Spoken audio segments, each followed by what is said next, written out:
ಧರ್ಮಸ್ಥಳದಲ್ಲಿ ಸಾಮೂಹಿಕ ವಿವಾಹವಾದ ಸಂದರ್ಭಗಳಲ್ಲಿ ಅಲ್ಲಿನ ಹೆಣ್ಣು ಮಕ್ಕಳನ್ನ ಅಥವಾ ವಿವಾಹದ ಜೋಡಿಯಲ್ಲಿ ನವ ಜೋಡಿಯಲ್ಲಿ ದಂಪತಿಗಳಲ್ಲಿ ಹೆಣ್ಣು ಮಕ್ಕಳನ್ನ ಲೈಂಗಿಕವಾಗಿ ಬಳಸಿಕೊಳ್ತಾ ಇದ್ರು ಅಥವಾ ಬರಬೇಕು ಅಂತ ಒತ್ತಾಯ ಪೂರ್ವಕವಾಗಿ ಹೇಳ್ತಾ ಇದ್ರು. ಮಾತ್ರ ಅಲ್ಲ, ಅವು ಬರದಿದ್ರೆ ಆತನಿಗೆ ಮಾತಾಡ್ಲಿಕ್ಕೆ ಅಧಿಕಾರ ಇರಲಿಲ್ಲ, ಆತನನ್ನ ಬಿಡ್ತಾ ಇರ್ಲಿಲ್ಲ. ಮಾತ್ರ ಅಲ್ಲ, ಅಲ್ಲೊಂದು ಗ್ಯಾಂಗ್ ಇದೆ, ಅವರೆಲ್ಲ ಫಾಲೋ ಮಾಡ್ತಾ ಇದ್ರು. ಈ ರೀತಿಯಾದಂತ ನೇರ ಆರೋಪ ಇದೆ. ತಾವು ಕಂಡಿದ್ದೀರ 40 ವರ್ಷದಲ್ಲಿ?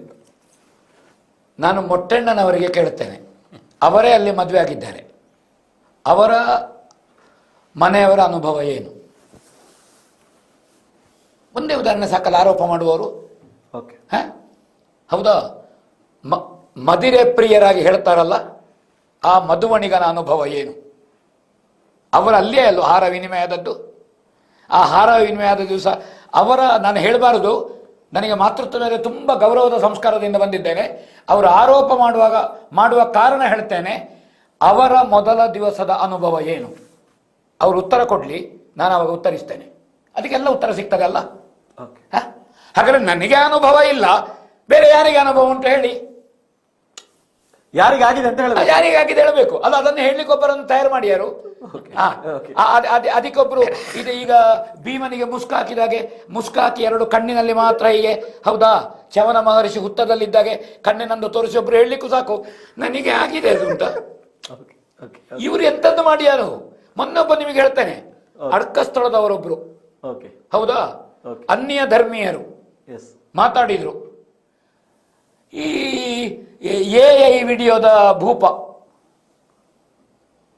ಸಮೀರ್ ಅವರ ಬಗ್ಗೆ ಆಕ್ಷೇಪ ಬರುವಾಗ, ಯಾಕೆ ಅವರನ್ನು ಆಕ್ಷೇಪಿಸಿದ್ರಿ ಸ್ವಾಮಿ? ನಿಮ್ಮಲ್ಲಿ ದೊಡ್ಡ ಕುಂಬಳಕಾಯಿ ಕೊಡುದಿದೆ, ನೀವು ಇಲ್ಲಿ ಒಂದು ಸಣ್ಣ ಮಚ್ಚೆ ಉಂಟು, ಅದನ್ನು ಸಾಸಿವೆ ಕಾಳು ಅಂತ ತಿಳಿದಿದ್ದೀರಿ, ಅದು ದೇಹಕ್ಕೆ ಅಲಂಕಾರ. ಇವರು ಕೂತ್ಕೊಂಡು ಸಮೀರಿಗೆ ಆದ ಕೂಡಲೇ ಅವರಿಗೆ ಸಿಟ್ಟು ಬರ್ತದೆ.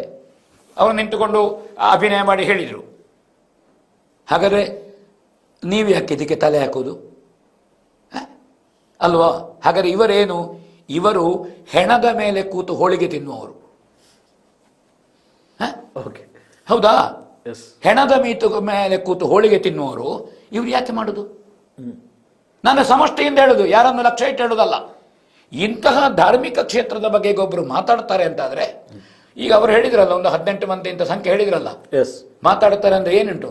ಮಹಾಭಾರತದ 18 ದಿವಸದ ಯುದ್ಧ ಅದು. ಯುಧಿಷ್ಠರನಾಗಿ ಕುಳಿತಂತಹ ಧರ್ಮರಾಯ ಸಶರೀರಿಯಾಗಿ ಸ್ವರ್ಗಕ್ಕೆ ಹೋದದ್ದು, ಅದು ನೆನಪಿರಬೇಕು. ಇಷ್ಟಾದರೂ ಕ್ಷೇತ್ರದಲ್ಲಿ ಇವತ್ತಿಗೂ ನಿರಂತರ ದಾನ ಧರ್ಮ ನಡೀತಾ ಉಂಟು, ನಿಲ್ಲಿಸಲಿಲ್ಲ. ಅನ್ನದಾನ ನಡೀತಾ ಉಂಟು, ಭಕ್ತರ ಸಂಖ್ಯೆ ಉಂಟು. ಇವರಿಗೆ ಹೊಟ್ಟೆ ನೋವೇನು? ಇದನ್ನು ತಡೆಯುವಂತ ಭಕ್ತಿಯ ಪ್ರವಾಹ ಸ್ವಾಮಿ, ಅದು ಅದನ್ನು ತಡೆಯುವುದು ಎಲ್ಲಿಂದ? ಇದಕ್ಕೆ ತಡೆಯಲಿಕ್ಕೆ ಸಾಧ್ಯ ಉಂಟ? ಇಲ್ಲ. ನಿಖರ ಸುದ್ದಿ, ಸದಭಿರುಚಿಯ ಕಾರ್ಯಕ್ರಮ. ನೀವು ನೋಡ್ತಾ ಇದ್ದೀರಾ ಕಹಳೆ ನ್ಯೂಸ್, ಸಮಾಜದ ಜಾಗೃತಿಗಾಗಿ ವಸ್ತುನಿಷ್ಠ ವರದಿ.